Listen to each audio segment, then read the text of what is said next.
Hello guys, അപ്പോൾ ഇന്നൊരു day in my life ആണ് കേട്ടോ. ഇന്ന് 10:30 മണിയായപ്പോഴാണ് ഞങ്ങൾ 3 പേര് എഴുന്നേറ്റത്. ഇടത്താഴം കഴിച്ച് നിസ്കരിച്ചതിന് ശേഷം ഞാൻ അവിടെ തന്നെ കിടന്നങ്ങ് ഉറങ്ങി. റൂമിലോട്ട് ഇപ്പോഴാണ് പോയത്. അപ്പോൾ എൻ്റെ സുക്കുമ്പി എണീച്ചായിരുന്നു. പിന്നെ ഇക്കാക്കായും എണീച്ച് കിടപ്പുണ്ടായിരുന്നു കേട്ടോ. അപ്പോൾ ഞങ്ങൾ 3 പേരും വൈകിയാണ് എണീച്ചത്. അല്ലെങ്കിൽ വൈകിയാണ് എണീക്കാറ്. പിന്നെ നമ്മൾ പുറകുവശത്തേക്ക് പോയി പല്ലേക്കാൻ വേണ്ടി മുറ്റം കടിക്കുന്ന മുറ്റത്തിൻ്റെ അവസ്ഥ ഇങ്ങനെയാണ്. കാരണം ഇന്നലെ നന്നായിരുന്നു മഴ പെയ്തായിരുന്നു. അതിൻ്റെയാണ് മുറ്റം അങ്ങനെ കിടക്കുന്നത്. പിന്നെ നമ്മൾ പല്ലൊക്കെ തേക്കുന്ന സുക്കുമ്പിക്ക് ഞാൻ പയർ കറിയും ഇടിയപ്പവും ചൂടാക്കി കൊടുത്തു. അപ്പോൾ എനിക്ക് മാത്രം മതിയില്ല ബ്രേക്ക്ഫാസ്റ്റ്. അത് കഴിഞ്ഞാണ് ഈ എൻ്റെ പണികൾ തുടങ്ങാൻ കിടക്കുന്നത്.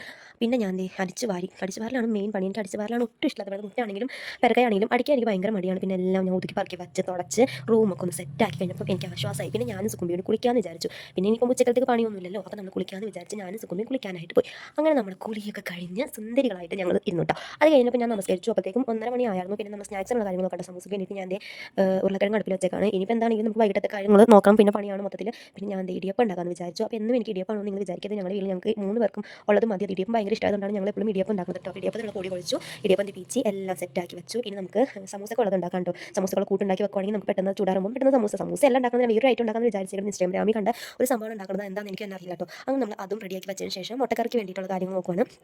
അപ്പോൾ എല്ലാം ശരിയാക്കിയപ്പോഴത്തേക്ക് ചക്ക ഇട്ടിട്ടുണ്ട്. അപ്പോൾ നമ്മുടെ ചക്ക ഉള്ളതുകൊണ്ട് പിന്നെ നമുക്ക് വേറെ ഒരു സ്ഥലത്തും ചക്ക അന്വേഷിക്കാൻ പോകണ്ടല്ലോ. അങ്ങനെ ചക്ക എല്ലാവരും ഞാൻ അടുപ്പിൽ വെച്ച് വേവിച്ചു പെട്ടെന്ന് തന്നെ. അതിന് മുട്ടക്കറി ഉണ്ടാക്കാൻ കേട്ടോ. ഒരു തട്ടിക്കൂട്ട് മുട്ടക്കറിയാണ് നമ്മൾ ഉണ്ടാക്കുന്നത്. ഞങ്ങൾക്ക് കറിയാണ്, ചാറാണ് കൂടുതൽ വേണ്ടത്. അതുകൊണ്ട് അതുണ്ടാക്കി. പിന്നെ ഈ ഒരു സംഭവമാണ് ഞാൻ ഇൻസ്റ്റാഗ്രാമിൽ നോക്കി പഠിച്ചത്. അതെന്താണെന്ന് എനിക്ക് വലിയ വീഡിയോ ഒന്നുമില്ല. എന്താണെങ്കിലും ടേസ്റ്റ് ഉണ്ടായിരുന്നു. ടേസ്റ്റ് ഓക്കെ ആയിരുന്നു. കാരണം നമ്മൾ ഉരുളക്കിഴങ്ങൊക്കെ അതിൻ്റെ അടുത്ത് ബാക്കി മൂന്നും കൂടെ ഒന്ന് അടുക്കള സന്ദർശിക്കാൻ വേണ്ടി വന്നായിരുന്നു. അങ്ങനെ നമ്മുടെ ചക്കയും റെഡിയായി. പെട്ടെന്ന് തന്നെ എല്ലാം റെഡിയാക്കി എടുത്തു. എനിക്ക് പെട്ടെന്ന് ഞാൻ എല്ലാം ചെയ്യും. ആരും ഇല്ല എന്നുണ്ടെങ്കിൽ പിന്നെ കുറച്ച് നേരം പോയി കിടന്നു. ഒട്ടും വയ്യാന്നുമ്പോൾ കിടന്നു.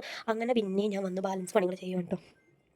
അത് കഴിഞ്ഞ് കഴിഞ്ഞപ്പോൾ നമ്മുടെ സ്നാക്സ് മൊത്തം ഇവിടെ റെഡിയായി കിട്ടിയിട്ടോ. അത് കഴിഞ്ഞ് മുറ്റത്തൊക്കെ ഒന്നിറങ്ങി അതേക്കൂടെ കുറച്ച് നേരം ഉലാത്തിക്കൊണ്ട് നടന്നപ്പോഴത്തേക്കും ബാങ്ക് വിളിക്കാൻ സമയമായി. അങ്ങനെ എല്ലാം നമ്മൾ ടേബിളിലെടുത്ത് വെച്ചിട്ടുണ്ട്. ബാങ്ക് വിളിക്കാൻ നേരത്ത് ഇങ്ങനെ പ്രസ് ചെയ്ത് ഇരിക്കുകയാണ്. ബാങ്കിന് വേണ്ടിയിട്ട് വെയിറ്റിംഗ് ആണ്. അങ്ങനെ ബാങ്ക് വിളിച്ച് നമ്മൾ നോമ്പ് തുറന്നു. പിന്നെ നോമ്പ് തുറന്നിട്ട് പിന്നെ നമ്മൾ കഴിക്കുവാൻ കേട്ടോ. നാരങ്ങ വെള്ളം കുടിച്ചു. നമ്മുടെ സ്നാക്സ് കഴിച്ചു. സ്നാക്സ് ഓക്കെ ആണ് കേട്ടോ. പിന്നെ ഓക്കെ അല്ലാതെ ആവാൻ വഴിയില്ല. കാരണം എന്താ വെച്ചാൽ ഉരുളക്കിഴങ്ങ് സവാള കിട്ടുന്ന മസാല കിട്ടുമ്പോൾ എങ്ങനെയാണെങ്കിലും ടേസ്റ്റ് ഉണ്ടാവില്ല. ആ ടേസ്റ്റ് ആണ് പിന്നെ ഉണ്ടായത്. പിന്നെ ഇടിയപ്പം കഴിച്ചു. സുക്കുമ്പി ആണെങ്കിലും 2 ഇടിയപ്പം കഴിച്ചത്. കാരണം എനിക്ക് ഇടിയപ്പം ഭയങ്കര ഇഷ്ടമാണ്. അതുപോലെ മുട്ടക്കറി ആണെങ്കിലും ഭയങ്കര ഇഷ്ടമാണ്. അങ്ങനെ നമ്മൾ അത് കഴിച്ച് കുറച്ച് നേരം ഓതി. അത് കഴിഞ്ഞ് ഞാൻ പിന്നെ കുറേ നേരം ഉറങ്ങി. പിന്നെ ചീരത്തോരൻ സംബന്ധി ഉണ്ടാക്കി. അതിൻ്റെ വീഡിയോ ഒന്നും പിടിക്കാൻ പറ്റില്ല കേട്ടോ. അങ്ങനെ അതെല്ലാം കഴിച്ച് ഞാൻ ചോറും കഴിച്ചു കേട്ടോ. 10:30 മണിയായപ്പോഴാണ് പിന്നെ ഞാൻ കണ്ണു തുറന്നത്. കഴിച്ച് ഞാനും സുക്കുമ്പി നന്നായിട്ട് ഉറങ്ങാൻ വേണ്ടി കിടക്കുവാണ്. അപ്പോൾ ഡേ ഇൻ മൈ ലൈഫ് ഇത്രയൊക്കെ ഉള്ളൂ കേട്ടോ. പുതിയൊരു വീഡിയോ ആയിട്ട് കാണാം. നോമ്പല്ലേ. അപ്പോൾ പുതിയൊരു വീഡിയോ ആയിട്ട് പിന്നെ കാണാം. ബൈ.